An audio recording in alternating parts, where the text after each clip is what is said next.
Robin, thank you so much for joining me today on our podcast. I have a couple of questions for you, but I wanted to start by kind of taking you back into your Talos time.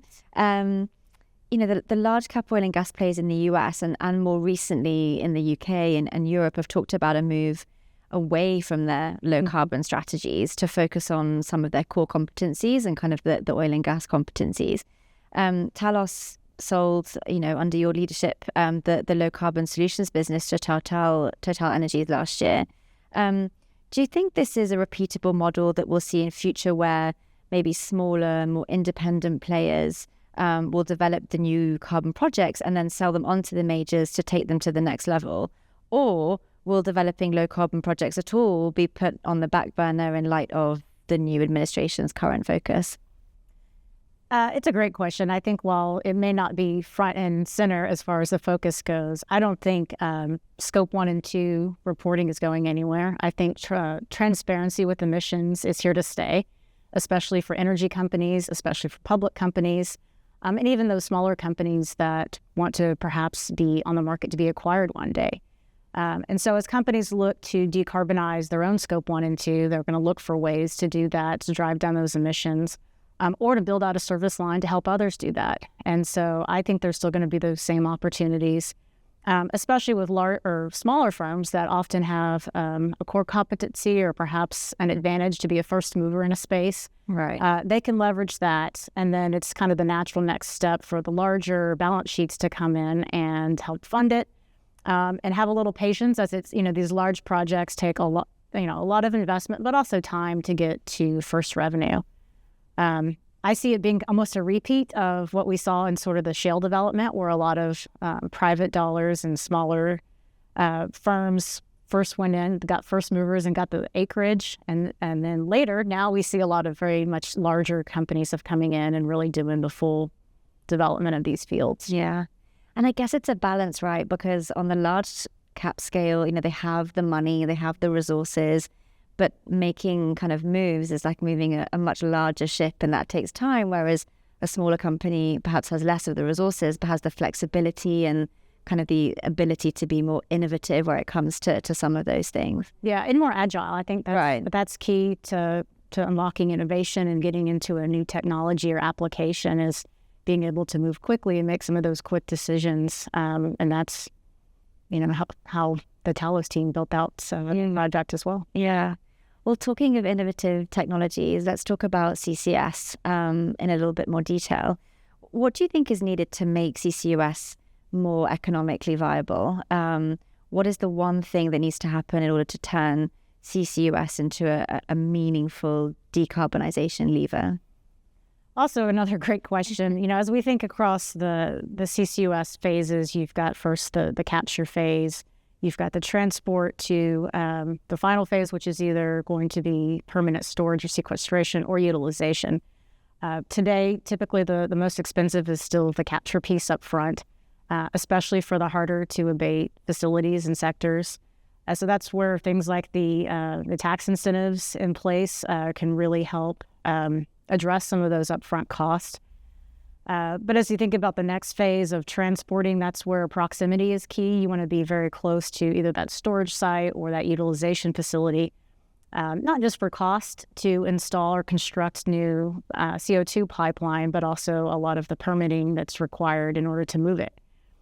So if you can do all that in the same location, I think those projects have a game change. Yeah, have a leg up.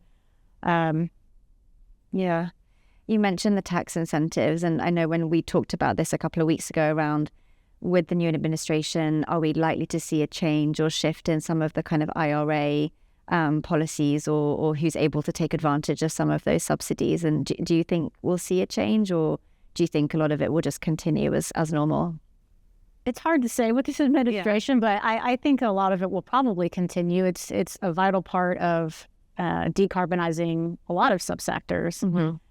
So I think there's already been some investments made. There's continued investments there. And as folks look to decarbonize their own facilities, they're going to want to leverage this. The other thing, if it's not an incentive or a carrot, there's always a stick. So if there's a thought or fear of sometime in the future that there's going to be a penalty or even a tax associated with it, I think that'll motivate even the harder to abate sectors. It's a big hurdle to go and retrofit an existing facility. But to design new on the front end is typically much easier, less expensive, and logistically simpler. Simpler, right. I want to kind of turn our attention to, I guess, capital and investment. Obviously, that's a big part of kind of the Pragma network.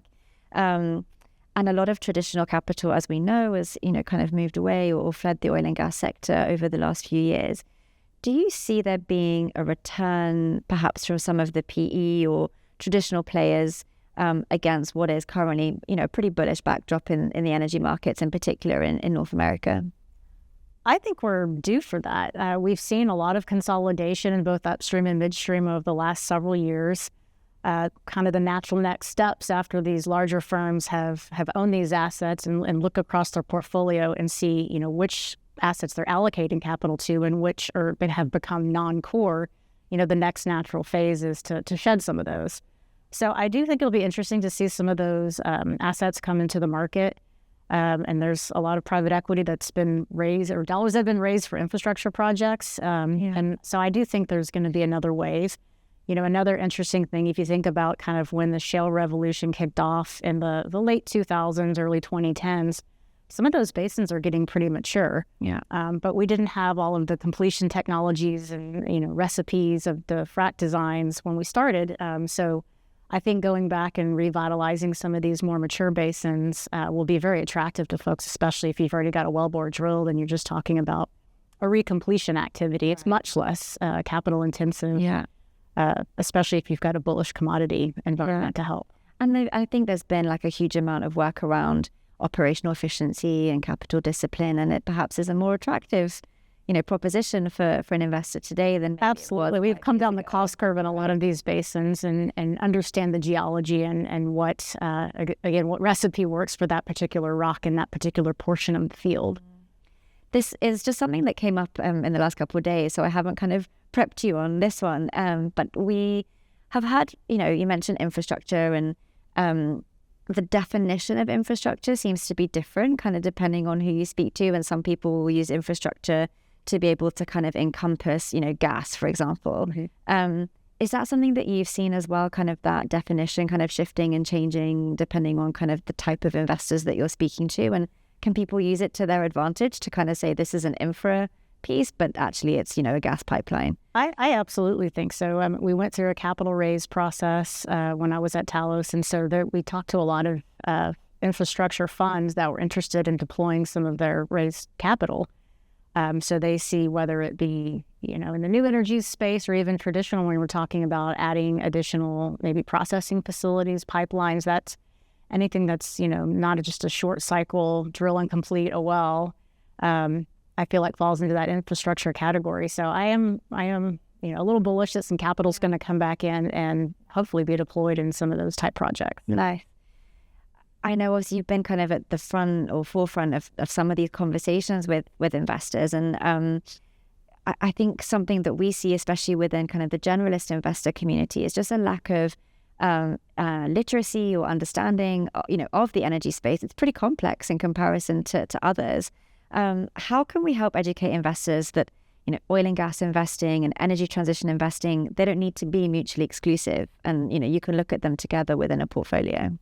Yeah, I think it just comes down to understanding broad energy and what energy delivers. I think a lot of folks just think of energy as the power switch on the wall, maybe to charge their phone or to turn on their lights or electricity. But as I think kind of revisiting some of the other applications that even hydrocarbons have, as we think about the food supply from fertilizers, we think about pulp and paper, or other materials like plastics and rubber for our transportation subsector, or all the building materials, cement and steel that go into our homes and our schools and our hospitals. So it's in the backbone of everything we touch and walk around on every day. So I think as folks start to appreciate that and recognize that, energy companies have been evolving. When I was in school, we learned about conventional oil and gas reservoirs, and the unconventional shales took off. We moved into the ultra deep water. I think it's just part of the next phase of continuing to improve efficiencies, drive down costs and be lower carbon. Yeah. And I think, I mean, maybe you have some ideas on like how the industry could be a little bit better at their branding or at our branding, where, you know, like you say, energy, hydrocarbons touches almost every single thing that we do, but maybe the industry hasn't always been, you know, the best at kind of explaining that and showcasing that and, you know, allowing people to understand how important. I will say we've done a poor job historically. It's starting to improve, and it can be tricky when you think about branding. When you hear words like clean or transition, it implies that something's dirty or that we're moving away from one energy source, when really it's just about trade-offs and more about evolution and energy addition. So what other new technologies and continued growth are we going to have on existing energy sources? So I think that's part of it. But then again, I think the recognition of all the different ways we're leveraging energy, and certainly as people are getting excited about the large tech companies and the AI and all the data centers that need to be built in order to fuel these artificial intelligence models. It's all got to come from the power system. Yeah, there's still a lot of growing demand here.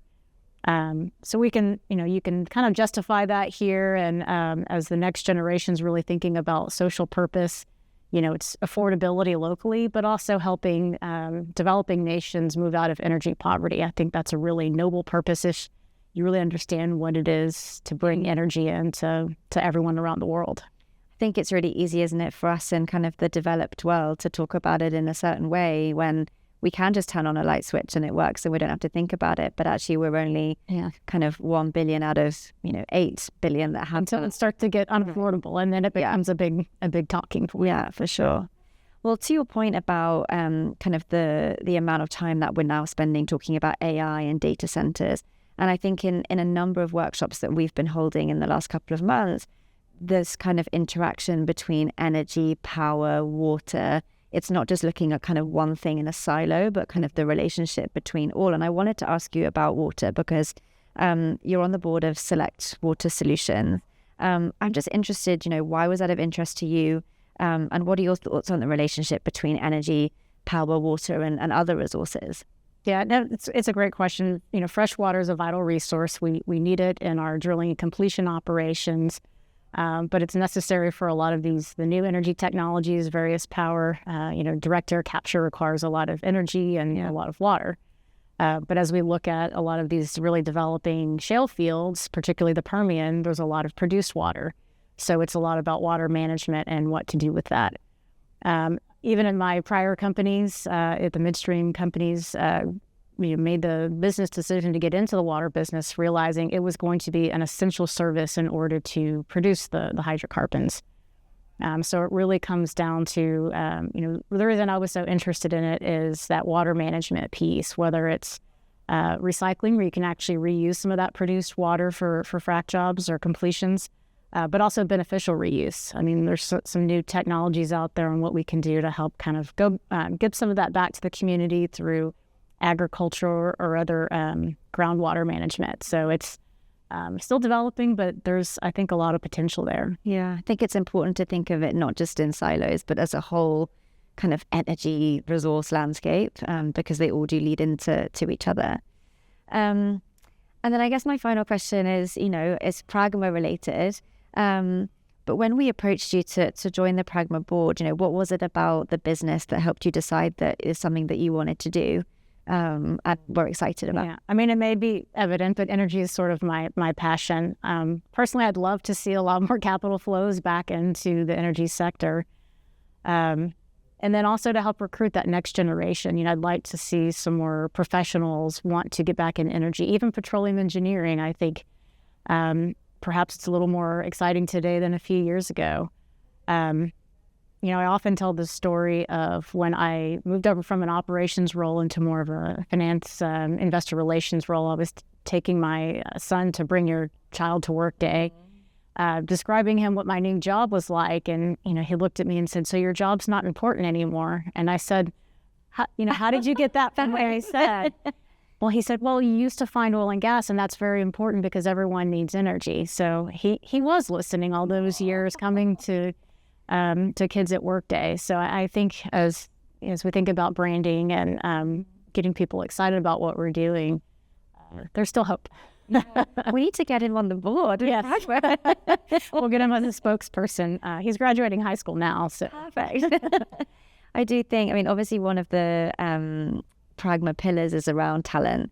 And I think a lot of the conversations we have, both with people who are kind of coming up the pipeline, but also kind of even at kind of exec levels, is, sometimes there's that feeling that oil and gas isn't like sexy. It doesn't sound like working for Google or Amazon or, something like that. But actually, my feeling and a lot of the people I talk to in industry is, what could be more exciting than working in an industry that literally affects every single element of your life every day. Yeah, it impacts every other sector. And there are a lot of really interesting technologies. That was one of the things that attracted me. I was thinking about chemical engineering. I took a summer job right out of school. And that's what led me into petroleum. I thought it was very interesting, even back then, what we were doing and the new applications and leveraging some of the algorithms today. It's just so impressive, and it kind of blows me away to dig in and see some of that work. Yeah. Well, thank you. I think we have a shared passion for energy, but I really appreciate you taking the time. And thanks for having me. Staying in touch. Thanks, Robin.